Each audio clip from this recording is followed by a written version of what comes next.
नमस्कार, आपका डॉक्टर आलोक शांटिया AIRO-NDF channel पर स्वागत है।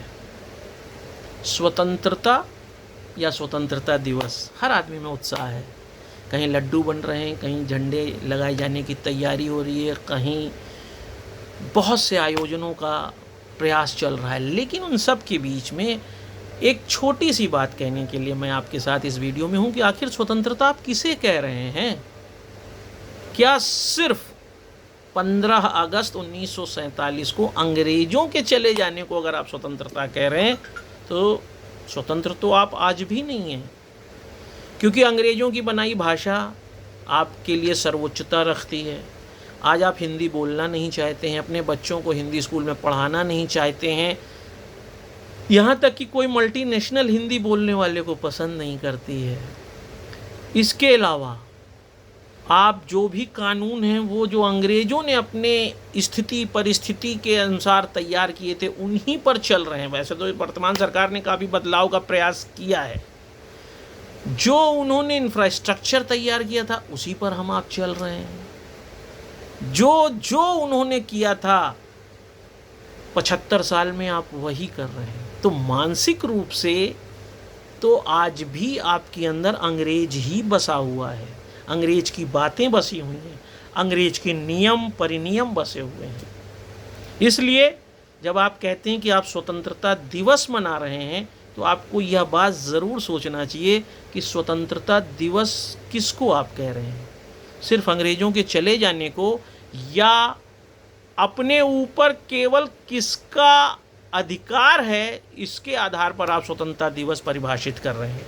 जब तक हम मानसिक रूप से यह महसूस नहीं करते हैं कि हम स्वतंत्र हैं, मानसिक रूप से स्वतंत्रता का तात्पर्य आसमान में उड़ने वाला उस पक्षी की तरह है जिसके पास अब 10 दिशाएं हैं, जो अपने मन से किसी भी दिशा का चयन कर सकता है, अपने आवास का चयन कर सकता है, अपने भोजन का चयन कर सकता है। वह उसकी स्वतंत्रता है।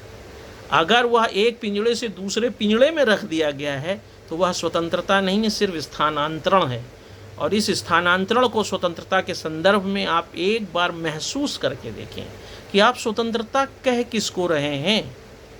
क्या एक बंदिश की तरह सिर्फ एक दिन को आप उस दिवस के रूप में मनाकर अपने को स्वतंत्र कह रहे हैं, या फिर वास्तव में सर्वांगीण विकास के लिए आप मनोवैज्ञानिक रूप से मानसिक रूप से स्वतंत्र हो पाए हैं? जिस दिन आप इस आकलन को कर लेंगे, आप सच मानिए वह दिन भारत में स्वतंत्रता दिवस के लिए पहला स्वर्णिम दिन होगा और देश वास्तव में स्वतंत्र होगा। दुनिया का कोई देश अपनी भाषा का इतना अपमान नहीं करता जितना भारत करता है।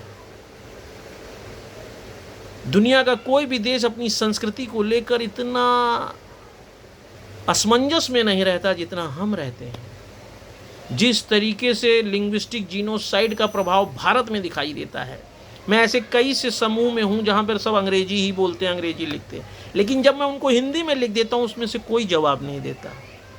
सिर्फ इसलिए नहीं देता कि हिंदी को उनकी दृष्टिकोण में एक गौड़ भाषा, उससे वह पढ़ाई का, आपके ज्ञान का निरीक्षण परीक्षण मानते हैं। इस तरह से हिंदी के प्रति दोयम दर्जे का भाव रखना, घृणा का भाव रखना निश्चित रूप से आप बताता है कि आप अभी प्रतंत्र हैं। दूसरों की आयातित भाषा को ही आप अपने को उच्च कोटि का मानते हैं, जबकि चाहे आप जापान चले जाएं, चीन चले जाएं, फ्रांस चले जाएं, जर्मनी चले जाएं, ऑस्ट्रेलिया चले जाएं, उनकी अपनी अंग्रेजी है, इंग्लैंड की अपनी अलग अंग्रेजी है, वो सभी अपनी भाषा में करते हैं। और इसीलिए शायद हरीशचंद्र ने कहा भी था कि निज भाषा उन्नति बिना सब उन्नति के मूल। अपनी भाषा की उन्नति से ही सब उन्नति होती है। आप उस बात को महसूस करिए, और अगर उसी को आप सबसे निम्न स्तर पर ले जाके देख रहे हैं तो निश्चित मानिए कि स्वतंत्रता का अर्थ आपने सिर्फ ये ले लिया है कि एक ट्रांसफॉर्मेशन हुआ है। पहले इंग्लैंड के गोरे लोग अंग्रेज कहलाते थे, अब भारत के उतने गोरे नहीं, गेहुआ कलर वाले लोग अंग्रेज बनकर इस देश में उन लोगों को एथनोसेंट्रिज्म के आधार पर देख रहे हैं कि तुम उस लायक नहीं हो कि मेरे बराबर खड़े हो सको, मैं तुम्हारी बात सुन सकूं। और अगर ऐसी भावना है और यह पल्लवित हो रही है तो स्वतंत्रता को फिर से हमें परिभाषित करना होगा, समझना होगा। आप सभी को इस स्वतंत्रता दिवस को समझने की और समझाने की और परख की स्थितियों में ले जाने के लिए ही उस दिवस की शुभकामना, जिसमें आप स्वयं अपने भाग्य निर्माता बनते हुए एक विश्लेषक बने और यह महसूस कर पाएं कि स्वतंत्रता कहते किसको हैं। क्या आप वैज्ञानिक रूप से या मनोवैज्ञानिक रूप से स्वतंत्र हैं? नमस्कार।